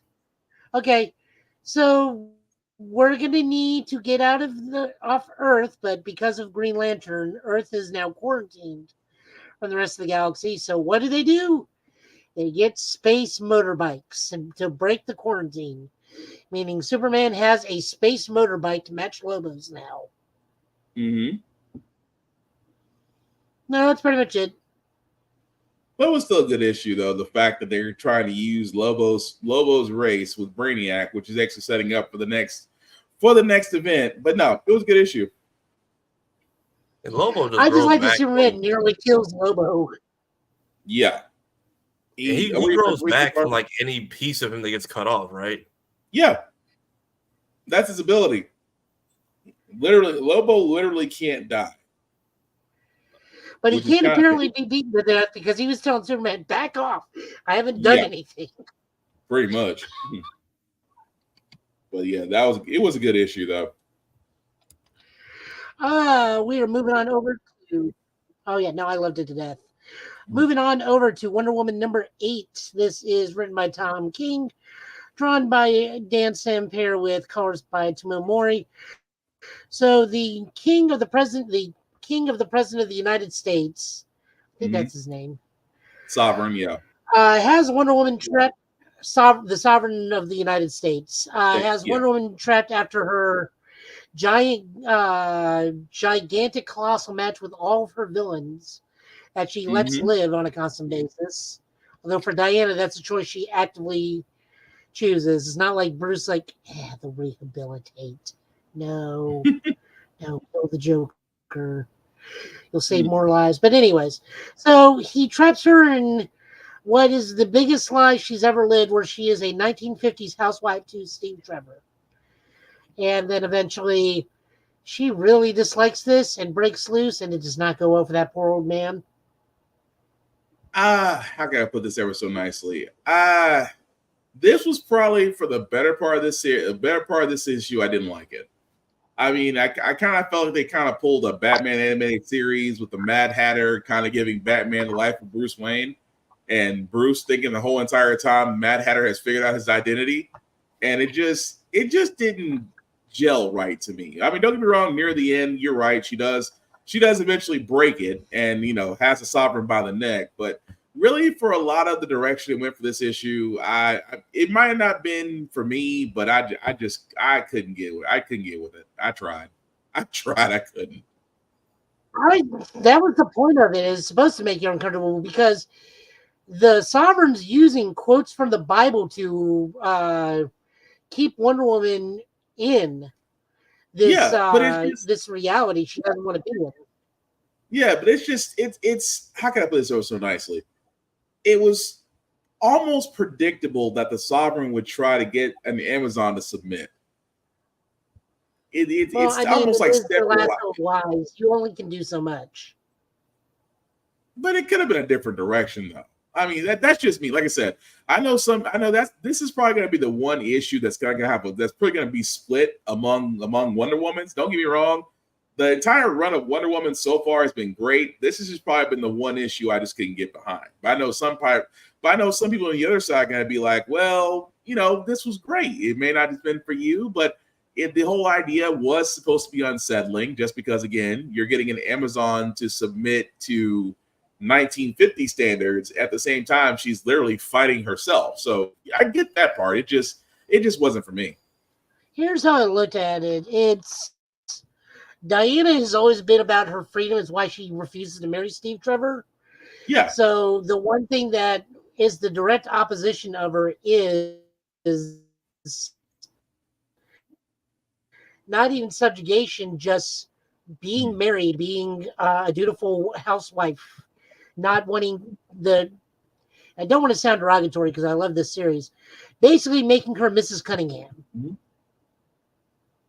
Yeah, I mean, that's the point I'm getting at. I mean, I get what they're trying to go with that. Because, in her mind, I hate to say it, in her mind, it's like marriage is prison. I mean, the way she looks at it, like, I can't be exactly what you want, so she sees it as a literal prison. I get that part. But yeah, it just, like I said. Also, the Trinity comic in the background was wonderful, where she goes to the samurai planet and fights. That was it. Basically, Rurouni Kenshin. I was like, this girl's gonna screw up history. This girl's really gonna screw up history. But no, but the side story was pretty cool too. Moving on over. Yep. Moving on over. Ultimate Spider-Man #4, written by Jonathan Hickman, with guest art by David Mensa, colors by Matthew Wilson. Oh my God, I love this issue so much. We get to have a sit down with Mary Jane, Peter, Harry, and Harry's wife, Gwen Stacy. Mm-hmm. And it's just a big dialogue dump, but it needs to be said, especially the ending parts where I love that Mary Jane immediately misconstrues one of their questions as a request if she and Pete want to swing with Gwen. Harry. And like, no, God, no. We mean this. Oh, that's why you need Peter. By all means, please. Me and Peter. By all means, please. Yes, we'll be happy to help you. Weirdest dinner date ever. That is by far the weirdest dinner date ever. Harry brings up one of the best points. It's like, have you told Mary Jane about you being you? It's like, no. If I do, people will come after her. It's like, you've told Gwen. It's like, yeah, I tell her everything because there is nothing about your other life that's gonna make you. What did he say? You can't insulate people from your other life and expect them to be safe. Yeah. They've got to know so they know what to watch out for. I mean, that's always been Peter. Peter has always held his identity close to the vest.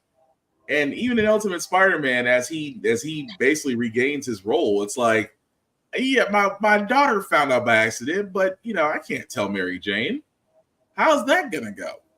But I mean, I see what Harry was talking about, though. But Harry still being Green Goblin as a force for good is still mystifying me. It still mystifies me. The fact that his wife is Gwen Stacy is hilarious to me, but I love this book so much because Harry's also the one to tell Peter's like, look, dude, with great power comes great responsibility. Wasn't Uncle Ben? Uncle Ben is too busy babysitting his not quite grandson. Where it's like, you want to go watch television? No. Good It's kind of boy. weird. It's kind of weird to hear it's weird to hear the famous quote by somebody else. Is that just me?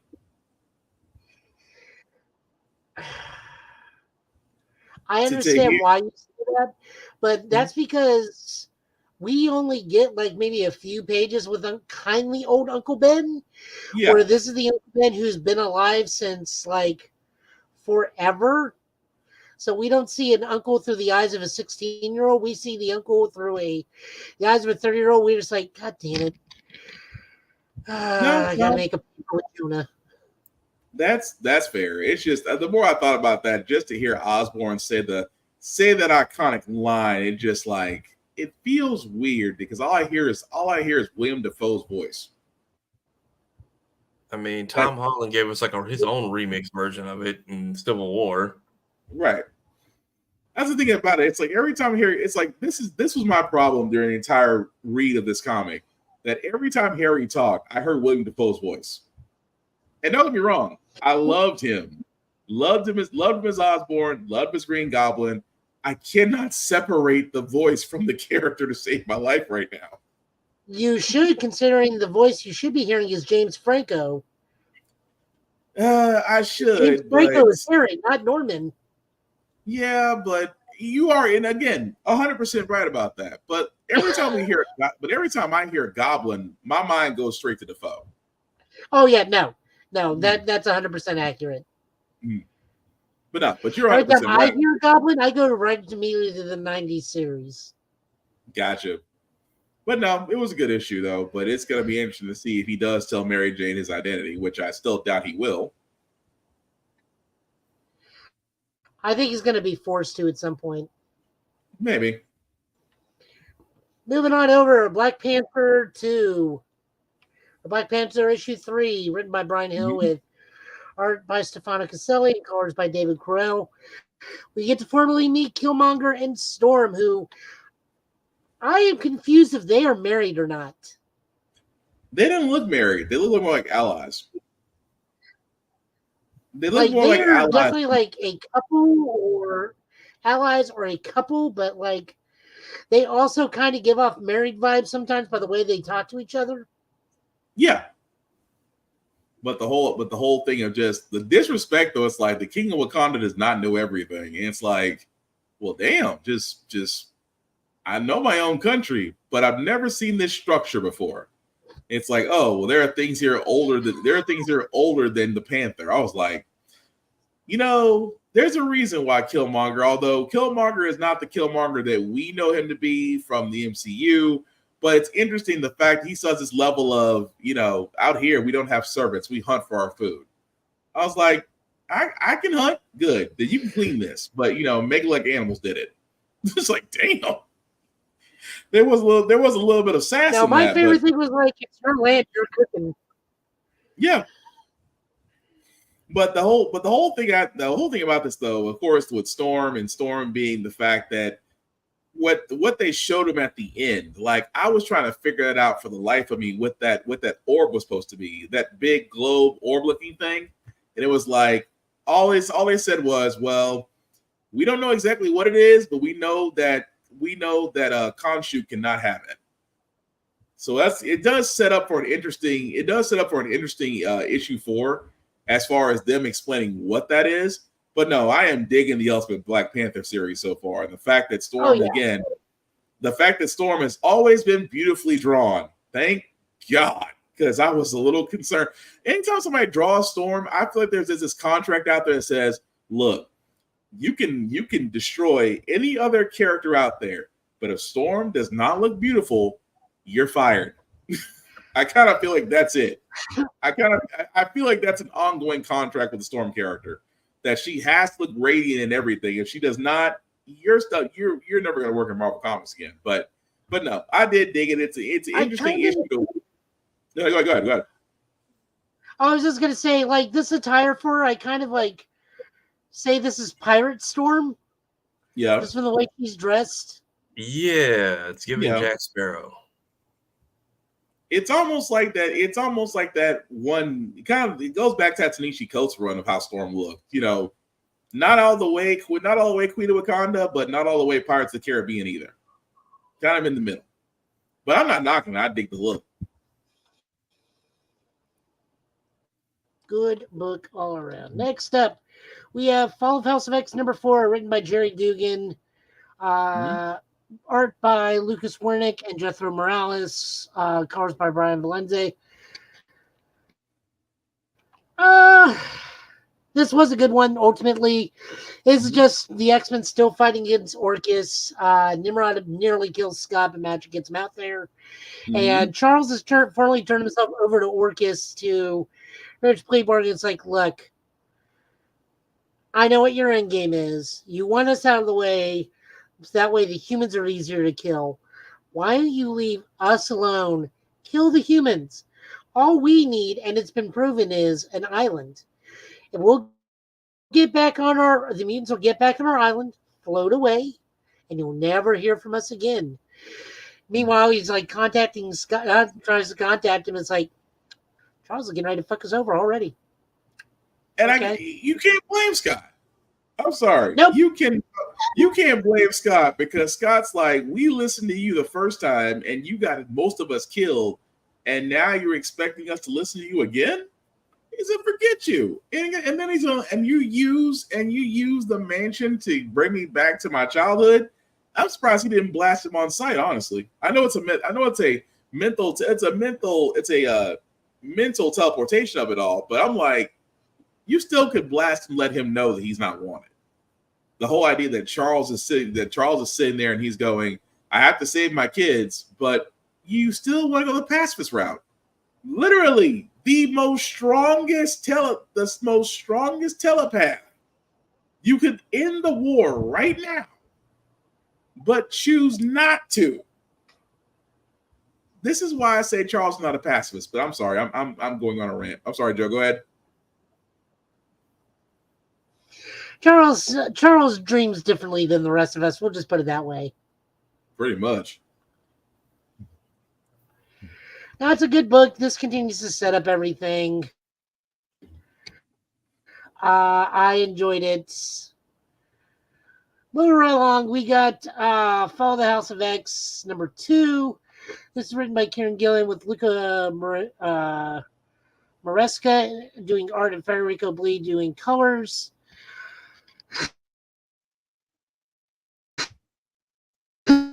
Uh-oh. Hang on, Joe. You might be breaking up a little bit. What's going on in the white hot room with everything? That's why it freaked out on me. Charles put Rachel in the white hot room to reactivate the Phoenix.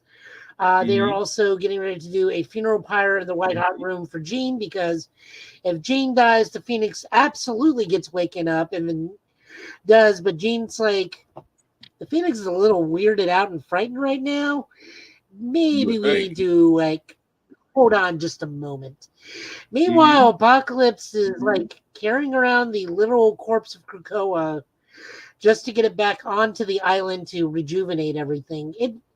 This is everywhere, but this is still a good book because Kieran Gillen just amazing work. Although, Apocalypse basically feeding mutant blood to a dying Krakoa tree was a little weird. I'm not gonna lie, that had a little bit of creepy vibes to it. Like, you need my blood to survive. Nope, you need more mutants. It's like, wait a second, so we're sacrificing mutants to a tree now? That's a little weird. I looked at it this way. This gets rid of some of the unnecessary mutants we don't need in this story. Or in one particular place, this resets a character for later use. Because Rockslide has been wrong slide for almost the entirety of Krakoa, ever since Ten of Swords. So killing him resets and gives us Santos back. I'm sorry, it just remind me of that line in the issue. He's like, Rockslide is just like, Rockslide has always been wrong. It's like, damn. So the best thing you can do is be sacrificed. Messed up, but yeah, it's messed up, but I get it. Hang on. So the control tree is Audrey too? Pretty much. Really, it is. It's being forced. It is, but it's one of those like asking for it. It's Apocalypse knows old magic, so he knows what needs to be done to keep it alive. Yeah. Still though, weird. Moving right over, we got Miles Morales issue 19 or issue 301. This is just the giant final boss fight issue, and this was gorgeous to look at and wonderful to read. Especially where the panels are entirely black and white because Miles is blinded by a flash bomb. I'm like, of all the things you get hit with a solar flare, you got hit by a solar flare and still is fighting on instinct. I'll give him that, but I was surprised because I kept on thinking the entire time the only way you're going to be able to stop Rabble is you pretty much got to you're to end her, and yet in true Spider-Man fashion, he does find a way. Although he gets beat the crap out of it, his clone brother literally gets knocked out. At the same time, I'm not gonna say Miles needs to brush up on his fighting skills, but I'm like, dude, how did you go from dodging everything to like getting hit by everything? Is my question. But it was still a good issue. I will say this: it's still a good issue, especially the fact that near the end he had to introduce Shift to the rest of his family, and the mom was like, the dad was very calm. The mom was in shock. To sit there and see a clone, a larger clone of your son, and he's like, oh, okay. Mom's like, I need a drink. But it was an interesting closure to it, to this current story. Although I think the only person they didn't get was what's her face, Gao. So I think Gao is still out in the loose. But no, it was a good issue though. I like how everybody in this issue was remorseful for their actions as they're being controlled by Rebel, except for Taskmaster's like, I'm just here for the paycheck. I don't care how you use my body. Well, I mean, Taskmaster's always been honest. He's like, I'm just here because I was paid, and now I'm leaving. But like, I love that the majority of Spider-Man villains cannot stand Peter Parker, but like, you got the Scorpion telling Miles, "You're okay, kid." Yeah. The Rhino going, "You're okay, kid." Like, they legitimately respect and care about Miles, which tells me to a degree, Miles may be better at this than Peter a lot of the times. I mean, when you sit there and have the Scorpion say, "Dang it, oh no, I have another IOU to that brat."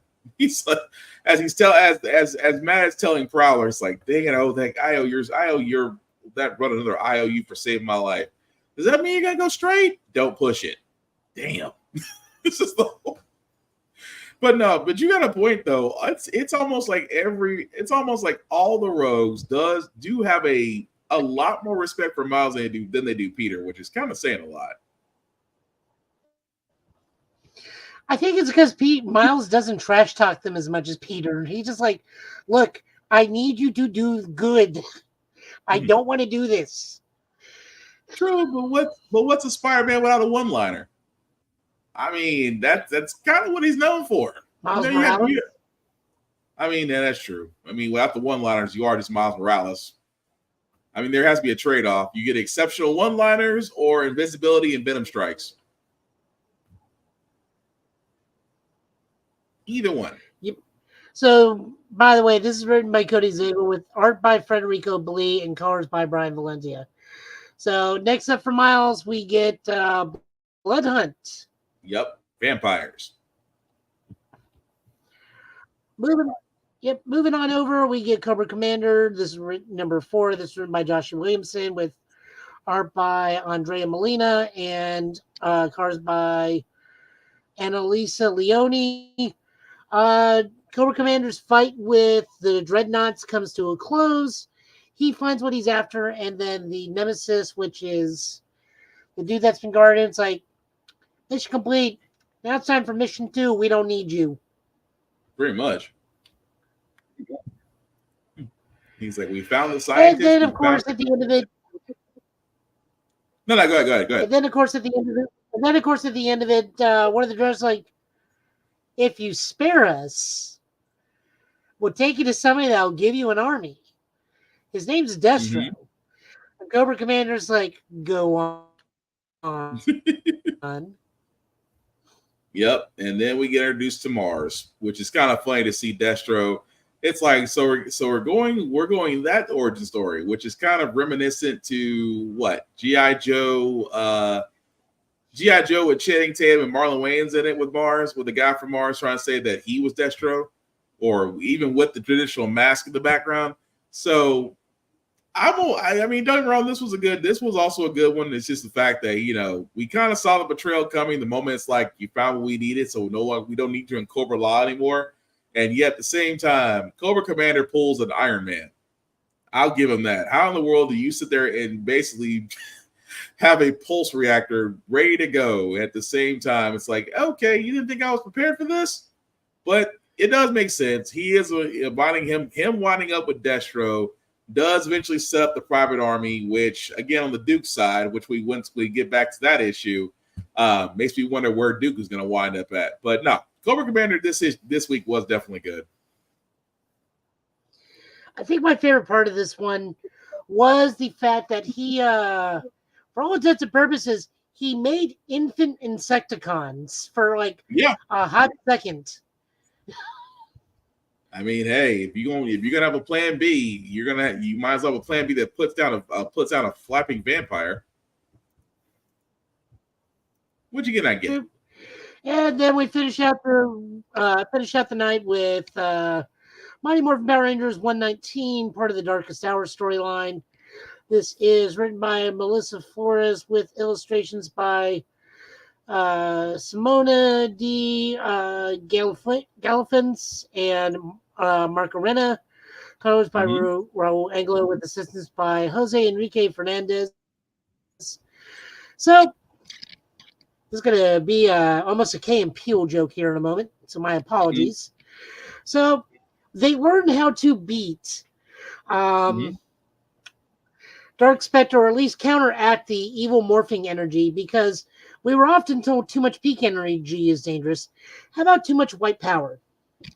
Which is exactly what they do. So they spread out the white tiger coin ability to everybody, to where everybody is a hybridized color/white ranger to ward off his effects or counter his effects. That's pretty much the issue this time around, but it's just one of those, it's a lot of white Power Ranger power going on around there. It's just funny that my mind goes back to that joke. It just, what ranger are you? Don't worry about it. I mean, but you can say it. No, we're good. We're good. Let's keep it going. What was it? It was the Falcons episode or Falcons skit. Yeah, the Falcons skit where he wanted to sit there and say it. It was like, no, we can keep going. No, seriously, you can say it. No, I can't. You can't say it. Really? He's red. He's red. Really? I'm red. She's yellow. She's pink. He's blue. He's black. You can't say it. Nope. I can't say it. I can't White say Falcon? it. Nope. Come in, White Falcon. Yeah. He's like, you can say White Falcon. He's like, nope, can't say it. No, I'm good. But no, it did remind me of that when I was reading this issue, though. It really did. That's where my mind immediately went well, this is a Key and Peele sketch almost immediately. To be fair, the upgrade design, the hybridization of White Ranger powers into the other suit powers looked really cool. My question is, does everybody get their own little multicolored Saba? How does this work? Do we only get the shield and the helmet upgrade? If we listen gently on the wind, do we hear Shadow screaming? Because once again, his fanfic has to be rewritten entirely. Oh, you know, Shadow's probably got a clenched fist somewhere in J. Jonah Jameson style. You know, he's got a closed fist. Like, God, you already know. I But think he says by now at this point, he's just going to wait for the finale and then read everything. That way they can't add any more that's going to interrupt his writing process. But still, I'm reading this as like, if I listen on the wind, I can hear him scream. more than likely, yeah. But yeah. With that, Joe, I think you said that was the last one we got, right? Yep, that's it. Okay. Well, thank you, Joe, for the comic pulls. As Obi is reminding me that it's probably time to eat, but that's okay. But after we wrap this up, guys, let everybody know what they're doing. Safari, what are those supposed to be doing, sir? So, yeah, tell them Obi it's feeding time. You can find me here on all platforms underneath this name. I post on Mondays because Mondays are terrible, and I try to make them suck a little bit less. Next Monday's video will be a tribute to the late Akira Toriyama because getting cards professionally graded takes a long time for those who don't know. Also ordering collectibles from overseas. Outside of that, I have a Helldivers skit out right now that's pretty funny. If you're into the lore, feel free to go fight for democracy. Other than that, I do the editing for the Blurred's Eye View podcast. So please come check us out live Tuesdays and Thursdays, or check out the highlights I upload Mondays, Wednesdays, and Fridays.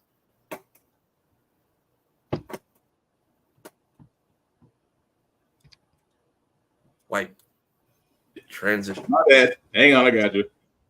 Sorry. Sorry about that. Joe, you had to grab a bottle. Sorry about that. Obi is the producer unofficially. Obi is the unofficial producer, exactly. But Joe, you want to tell folks what you're doing, sir?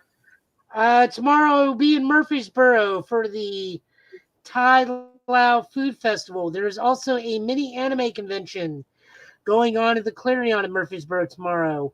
Go see the other Ghostbusters. I will be there. I will not be there because I do not want to eat Thai food and then be in a Ghostbusters uniform. I am not that quick. Plus, I've never had Laotian food, so I don't know how well that's going to go. But I am going to go have fun over at that food festival. So I will be there. Next week is Free Comic Book Day. Yes. Go make your children forcibly teach them to read through the wonders of comics. I was like, man, I will be it's there. going to be May already? Yeah. 4th, next week. Yes. Okay, cool. Nice. I will not be in a costume this year because it's too hot and I'm getting too old to be in uniform for any of these things. Nice. I also got a Star Wars themed wedding. Let me rephrase that. A very heavily Star Wars themed wedding, which I have been expressly forbade from showing up in a lower decks officer's uniform. So more likely I'll be in a lower decks officer's uniform, and then much like if you order your steak medium or well done, I will be firmly and politely asked to leave. Oh dear. But God. they will take my chopper droid and just put him in my seat for the remainder of the wedding.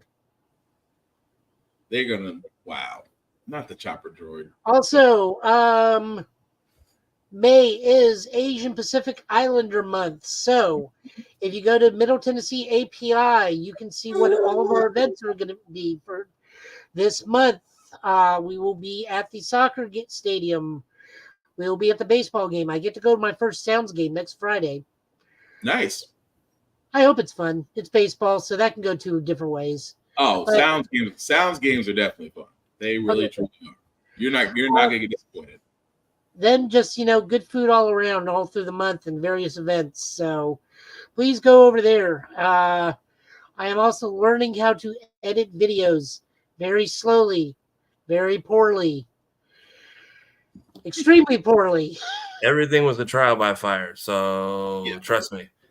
You at least have help. I just was like, let's just throw things at the wall and see what sticks. Yeah. I am currently using, which two are they? Open Shot and CapCut. Oh, CapCut. To learn how to edit. CapCut's not bad. CapCut actually does a lot of the work for you. So that one, I wish I had CapCut back in the day. I had to I had to jerry rig an iPad app onto my MacBook, and that was my thing. So learning. So hopefully at some point the Show Guy Joe channel will start having videos again outside of shorts going. Telling the channel, it's like, look, guys, I got a day job. I'm not like the kids on YouTube these days that are doing this for a living. I'm old and tired. Videos will come out when I can get them out. Which, by the way, I have a day job. I don't, unlike the kids doing these videos, so the videos will come out when they're out. Nothing wrong with that. Well, before I get to my shameless plugging, guys, I do always want to shout out to those that need me shouting out. To Big BZA Dot. Definitely check him out and his YouTube page for beats and things of that nature. Also, guys, check out blurrstation.com. We cannot talk enough about this vehicle here that we always said we want our own table. Well, here it is for blurs and people of color. If you want television shows, movies, music, comics, anime, manga, this is where you can find it. All at the price of almost said it wrong, of $11.99 a month. So again, if you do want to join it, definitely when you do join it, join the Blurred's Eye View Affinity membership. Select any member there, doesn't matter who, we would all appreciate it. And again, $11.99 a month. Again, it's one of those things to where, again, we have to worry about, our money going to subscriptions and different streamer things of that nature. Hey, at this point, with everything that's going either missing or gone, Blur Station is actually trying to make sure the content stays there. And if you are a content creator, guys, you have to join blurrstation.com first, and then from there you can pitch to have your content on Blur Station. And again, you get to keep to own it. The only thing that Blur Station asks is for a little bit of the distribution. When you think about it, it's not that bad. So again, check out blurrstation.com. If you do join us, guys, select the Blurred's Eye View Affinity membership. Select any one of us there. And again, it's $11.99 a month. At 36 months, you do have the opportunity to own a piece of Blur Station. A whole lot easier than trying to own a piece of Netflix, Amazon, or Hulu and paying a buttload amount of money for it, where $11.99 a month for 36 months isn't bad. As for me, guys, you can usually find me Black_Spartan615 on socials, of course, with my son, who is my producer, who has now has decided to take a nap. So you can definitely find me there. The link at the bottom, guys, will make that a little bit bigger for you guys to see. If you copy and paste that link into your browser, take you to the link to this YouTube and Facebook groups for all of our podcasts. How the fact we got here, get bit off this podcast. Like, share, subscribe, get the notifications up. Simply put, guys, we cannot do this without you. So again, a like, a share, a follow costs nothing. It only takes a second to do. If you ever feel the need to donate, we're not going to stop you. But really, it's about letting people know what we do, because we definitely do love this. And again, much like PBS and those other broadcast network stations out there, we simply cannot do this without you. So with that being said, guys, as we wrap this up, we will definitely be back here, hopefully next Friday, same Get Bit time, same Get Bit channel, giving you the news and trailers of the week, or we'll have it in some form or fashion. But before we call it night, guys, any last words?